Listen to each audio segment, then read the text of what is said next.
warahmatullahi wabarakatuh. Semangat lagi anak-anak semuanya. Semoga selalu dalam keadaan sehat walafiat. Seperti yang boleh saya janjikan, untuk pertemuan kali ini, untuk video kali ini, Melisa akan membahas soal-soal yang biasanya keluar dalam ujian sekolah atau ujian akhir sekolah SMP kelas 9. Soal-soal ujian sekolah ini biasanya Bapak Ibu Guru ngambilnya dari soal-soal ujian nasional tahun-tahun kemarin.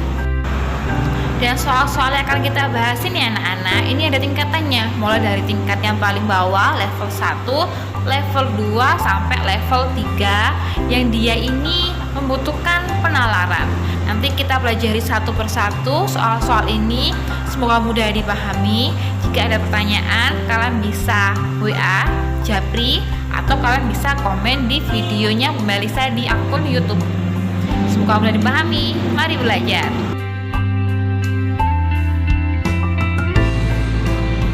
Nah, baik anak-anak, ini adalah soal pertama. Ini adalah soal yang tahun kemarin ujian sekolah tahun 2019-2020. Kita bahas yang soal pertama.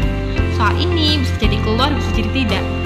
Biasanya anak-anak di soal pertama ini lebih banyak yang keluar adalah soal bab 1 kelas 7. Ini membahas tentang pengukuran.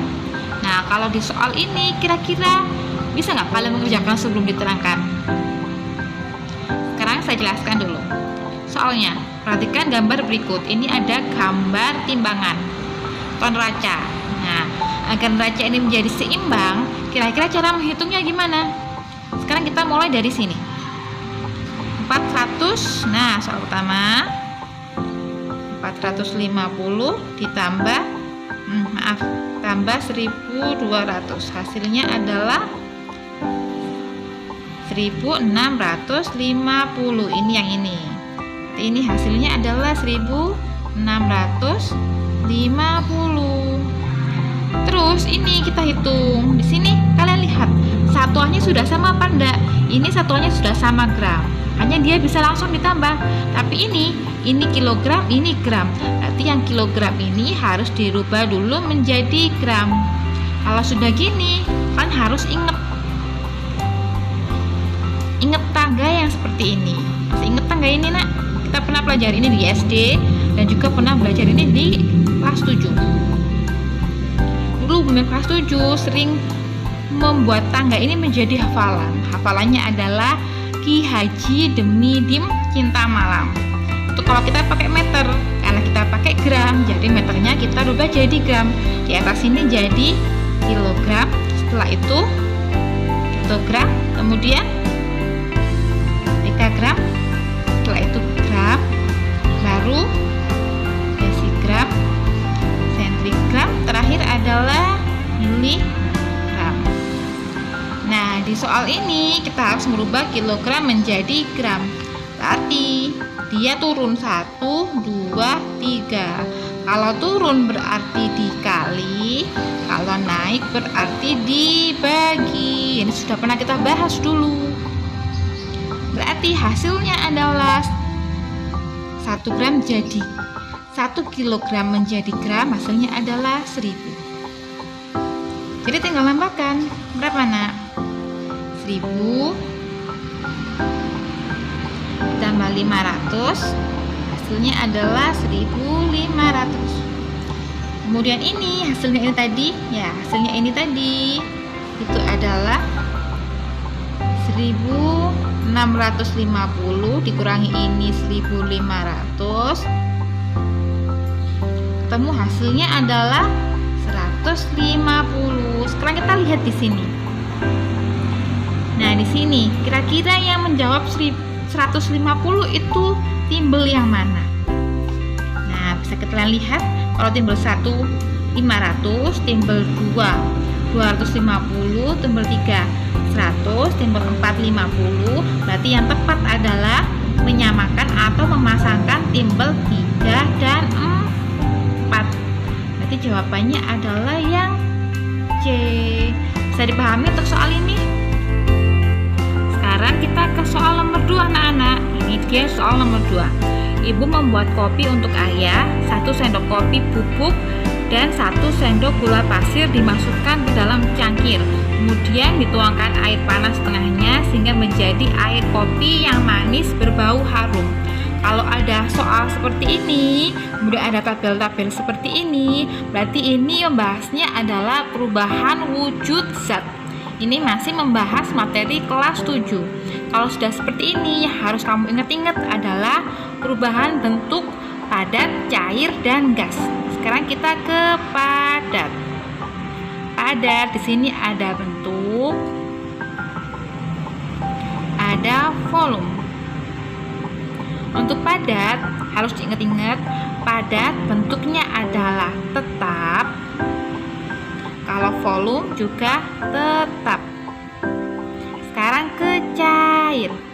Cair untuk bentuk benda cair seperti air, dia bentuknya berubah sesuai dengan wadah, sementara volume dia tetap. Kalau gas, nah kalau gas bentuknya dia berubah, volume juga berubah. Nah, sekarang dari gambar cangkir ini kalian lihat mana yang padat, mana yang cair, mana yang gas. Untuk gambar pertama, ayo ini kira-kira gambar apa? Menunjukkan angka berapa? Menunjukkan gambar apa angka 1 ini? Ini menunjukkan menunjukkan gambar gasnya atau uapnya dari si kopi tadi. Berarti dia untuk zat 1 berarti berubah sama berubah. Jawabannya antara B sama C. Kemudian zat 2. Zat 2 ini dia menunjukkan si kopinya. Berarti dia menyebutkan zat cair. Berarti cair dia bentuknya berubah, volumenya tetap. Nah, ini sudah mengerucut ke C. Tadi kan masih antara B sama C. Sekarang mengerucut ke C. Sekarang kita pastikan ini benar. Terakhir ke cangkir. Cangkir ini adalah padat. Berarti bentuknya tetap, volumenya tetap. Jawabannya adalah yang C. Bisa dipahami? Udah kan soal nomor 2? Nah, sekarang kita bahas soal nomor 3. Ini dia bacaannya. Perhatikan pernyataan berikut. 1. Susu menjadi yogurt. 2. Potongan kayu dirangkai menjadi kursi. 3. Pisau dari besi berkarat. 4. Beras ditumbuk menjadi tepung. Kemudian yang ditanyakan adalah berdasarkan pernyataan di atas, perubahan kimia ditunjukkan oleh nomor. Masih ingat perubahan kimia dan fisika? Kalau perubahan kimia berarti dia adalah perubahan kimia, dia adalah perubahan yang membuat zatnya, yang zatnya itu dia tuh ikut berubah, zatnya berubah. Kalau fisika tidak, dia ini asal usulnya tadi itu masih kelihatan. Nah, ini tidak berubah. Contohnya kalau fisika itu kayak air jadi es, jadi beku, jadi uap, dia tidak berubah, dia masih kelihatan kalau unsur asalnya adalah air. Nah, tapi kalau kimia, dia ini unsurnya itu sudah berubah, zatnya sudah berubah, makanya itu dinamakan perubahan kimia. Contohnya kayak roti membusuk atau berjamur, itu perubahan kimia. Nah, dari pernyataan-pernyataan tadi, kira-kira mana yang kimia, mana yang fisika? Pertama, susu menjadi yogurt. Ini kira-kira perubahan fisika apa kimia? Ini adalah perubahan kimia. 2. Potongan kayu dirangkai menjadi kursi. Nah, kursi ini kira-kira masih kelihatan nggak kalau dia dari kayu? Jawabannya adalah kelihatan, berarti dia fisika. 3. Pisau dari besi berkarat. Nah, proses pengkaratan ini anak-anak, dia itu adalah perubahan zat. Zat berubah, berarti dia adalah kimia. Sekarang beras ditumbuk menjadi tepung. Nah, tepung ini kira-kira masih ketahuan nggak kalau tepungnya itu adalah tepung beras?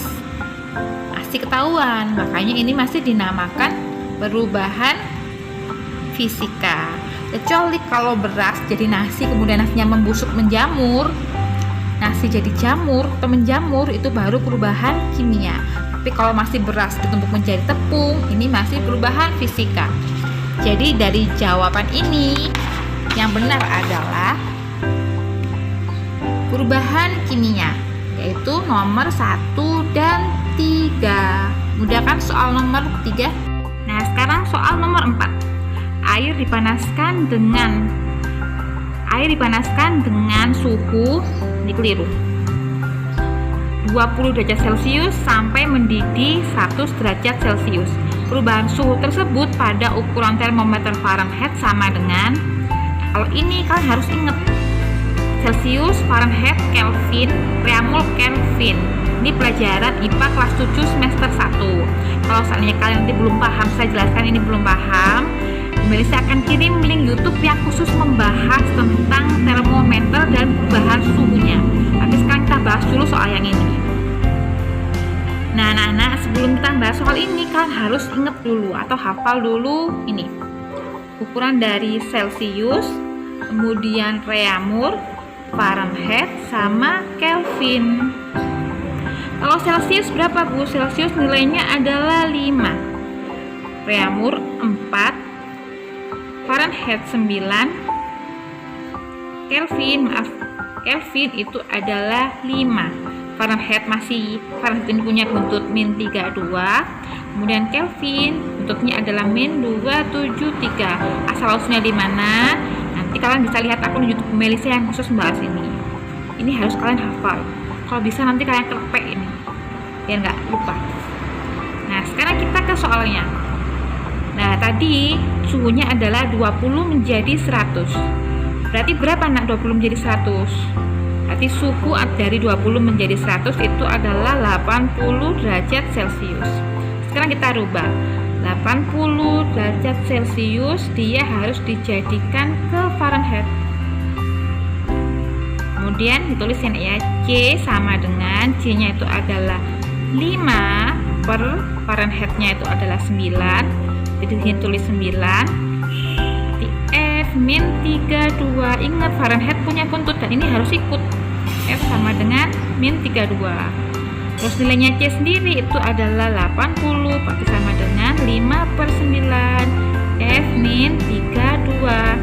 Nah, 5 per 9 nggak mungkin dikalikan ini, karena ini daminnya. Jadi dia harus pindah arah atau pindah ruas. Kalau pindah ruas berarti dibalik, berarti 80 dikali 9 per 5 sama dengan F min 32. 80 dibagi 5 hasilnya adalah 16. 16 dikali 9 hasilnya adalah 144 sama dengan F min 32. Sekarang cari F. Berarti ini harus pindah ruas lagi. Kalau ini min, pindah ruas jadi plus, berarti 144 ditambah 32. Berarti hasilnya F adalah 176. Jadi jawabannya adalah yang D. Bisa? Kalau tidak bisa, nanti lihat YouTube-nya, nak ya. Sekarang kita ke soal nomor 5. Perhatikan gambar hasil percobaan berikut. Nah, ini yang sini tanyakan adalah perubahan lakmus. Kalau kalian pernah praktek, insya Allah kalian bakal ingat. Kalau seandainya bicara dengan lakmus, pemirsa punya kata kuncinya. Kata kuncinya adalah ini. Kalau seandainya lakmusnya tadi biru, warnanya berubah jadi biru, entah itu lakmus merah jadi biru atau biru tetap biru, berarti dia identik dengan basa.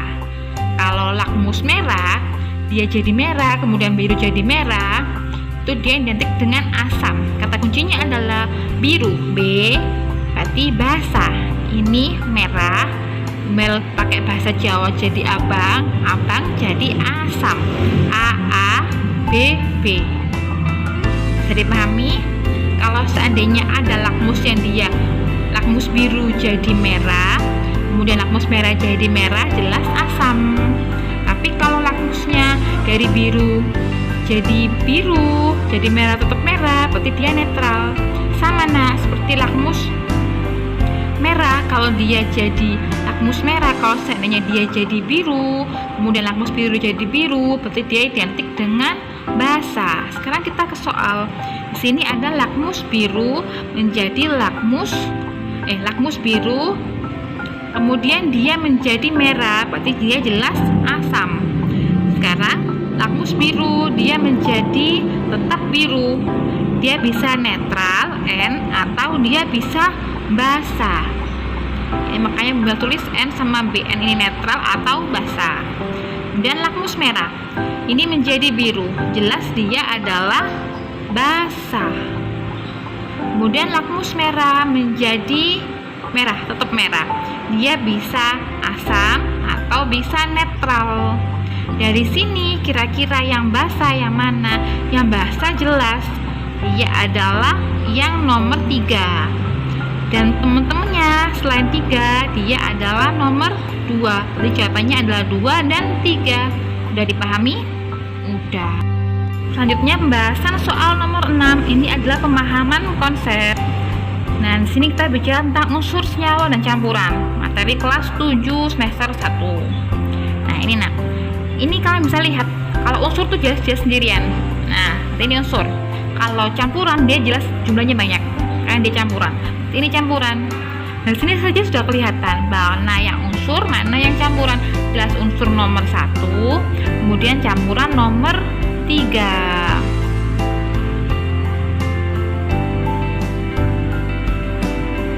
Bisa dipahami?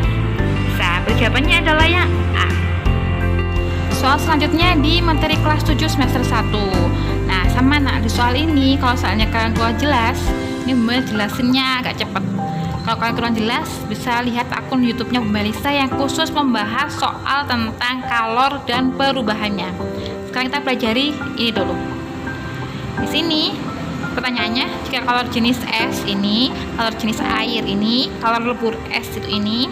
Nah, yang ditanyakan adalah proses kalor antara M ke N. Sekarang kita tulis diketahui dulu.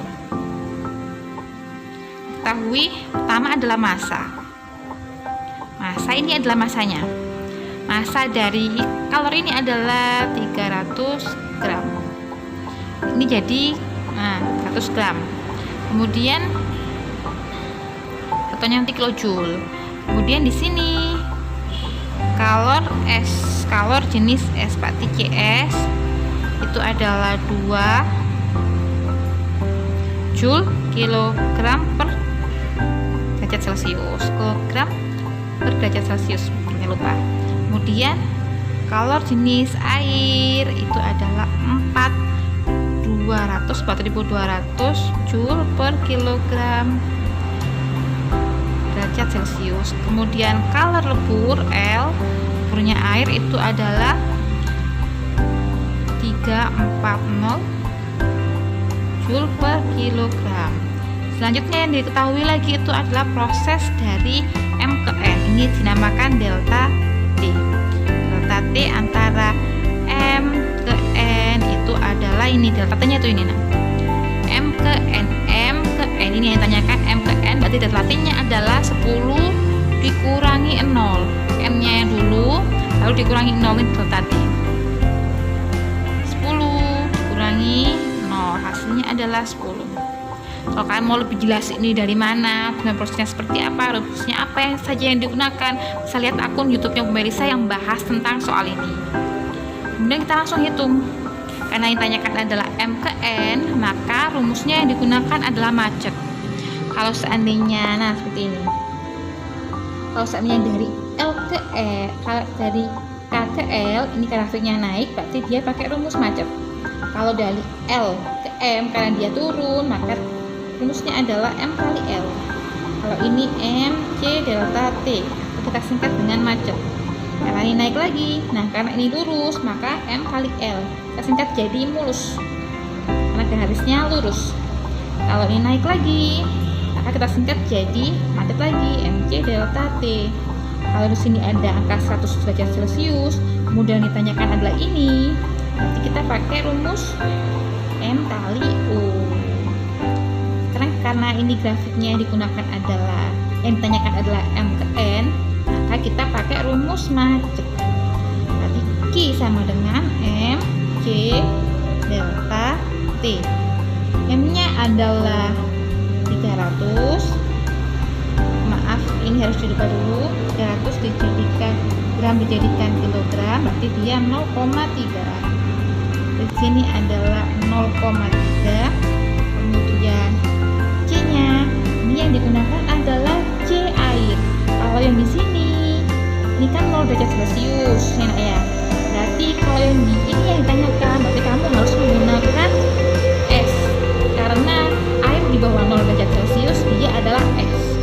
Kalau yang ditanyakan ini, dia mulai melebur atau proses perubahan es menjadi air, berarti kalian harus menggunakan ini, L. Kalau yang ditanyakan ini, dia adalah air yang di atas 0 derajat Celcius dan dia suhunya sudah mau ke 10. Berarti ini airnya berubah jadi air. Berarti kita menggunakan C yang ini. Berarti C yang ini tuh nggak berguna, hanya pengecoh. Berarti kita menggunakan C yang air. 4200 dikali delta T nya tadi ketemu 10. Berarti hasilnya adalah 12.600 Joule. Ini harus dirubah ke kilojoule. Nah, untuk merubah ini berarti harus dibagi 1000. Berarti 12.600 dibagi 1000, nanti ketemu hasilnya adalah 12.000,6 kilojoule.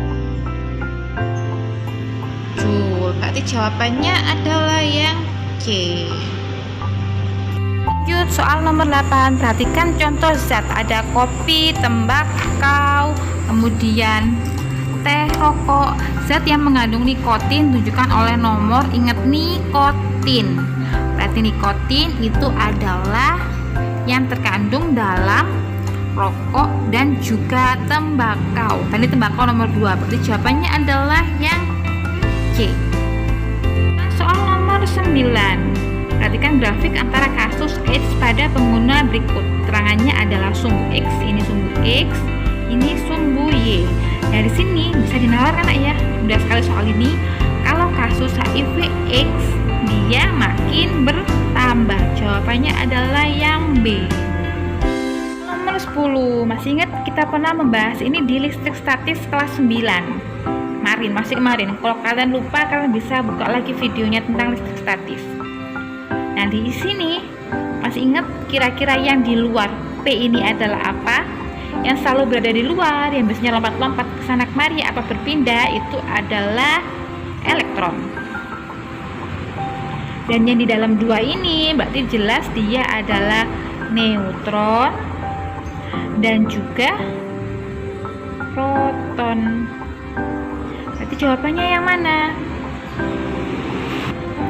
Sudah sangat kelihatan jelas kalau jawabannya adalah yang C. Karena yang jelas yang di luar itu adalah CP. P ini jelas dia adalah elektron. Di dalam jelas dia adalah neutron dan juga neutron dan juga proton.